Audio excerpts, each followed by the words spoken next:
Welcome back to this week's technical. These technicals are short, compact videos looking to cover specific technical topics related to farm animal veterinary medicine. There are heaps of them back in different playlists. Go and have a look. If you like what you see, if you like this one, don't be afraid to click subscribe, ring the little bell next to it, give the video a thumbs up and leave me a comment. Let's start this one.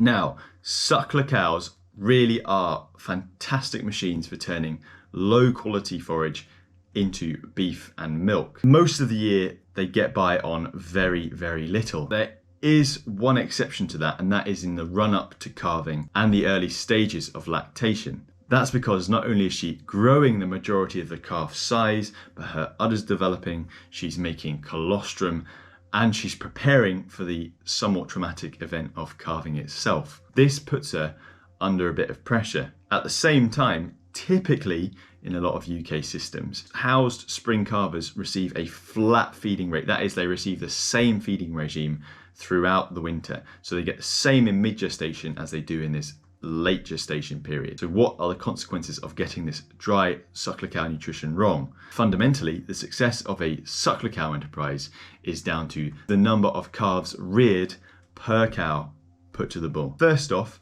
we know that cows that are both over and under conditioned are more likely to run into difficulty at calving. That's going to compromise both cow and calf. Next, if the cow is undernourished, colostrum quantity is going to suffer. For you dairy farmers out there, you are probably familiar with testing colostrum for quality. In suckler cows, this doesn't seem to be an issue. If they're under pressure, they simply seem to reduce the quantity, the volume of colostrum produced. But that's still important. If there's not enough colostrum being produced, the calves aren't going to get enough, and those big killers of calves, scours, joint ill, navel ill, pneumonia, are all going to come out of the woodwork. That's going to reduce calf survival. It's going to reduce calf growth as well, and that is going to reduce your rearing percentage again. Finally, if cows are struggling for energy and or protein around calving, the chances are their fertility for the next bulling period is going to be reduced. It's going to take them longer to come back into season, to come bulling again, and also when they do,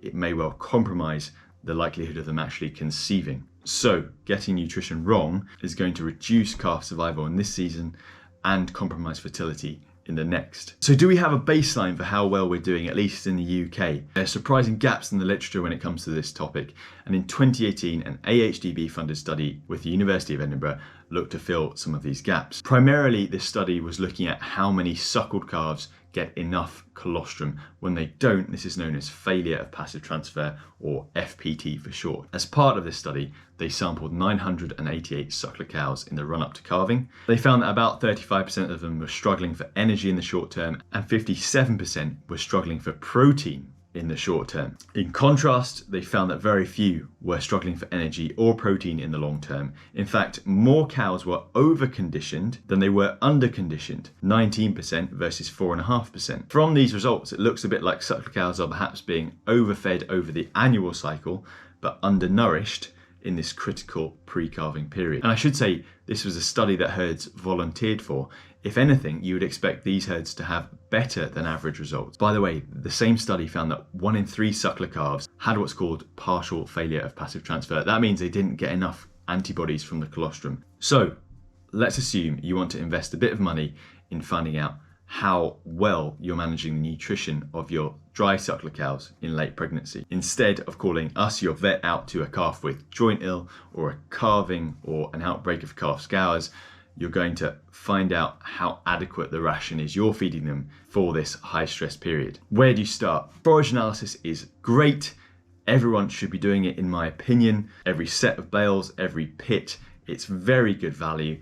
Gives you an excellent baseline, but it's not the be all and end all. Often it's only providing a component of what the cows are being fed, and other things come into play as well. The regime, for example, is it ad lib or not? How palatable is it? How accessible is it? All of these things play a role. And in that vein, you can ask the cows, if you like, by taking blood samples and find out how well in reality it's supporting them. Generally, we talk about 6 cows from each group. Now, often that's one group for a lot of our farms, but it might be 6 heifers and 6 cows. You get your vet to sample them in the last month. Often the closer the better, because if you get a later calver sample, it's possible that you're going to mask any nutritional issues because they're not under the same stress. And if you make some ration changes following those initial results, you can go back and resample a batch 2 to 3 weeks after calving started to find out how adequate those changes you've made are. And if after a conversation with your vet, you decide you'd like to find out things like your magnesium status, your calcium status, trace element status, those are all things that can be done at the same time. Saving time, saving money. Interpretation of these results is really important, and to be honest, I'm not going to do a deep dive on it here. I've attached a great technical document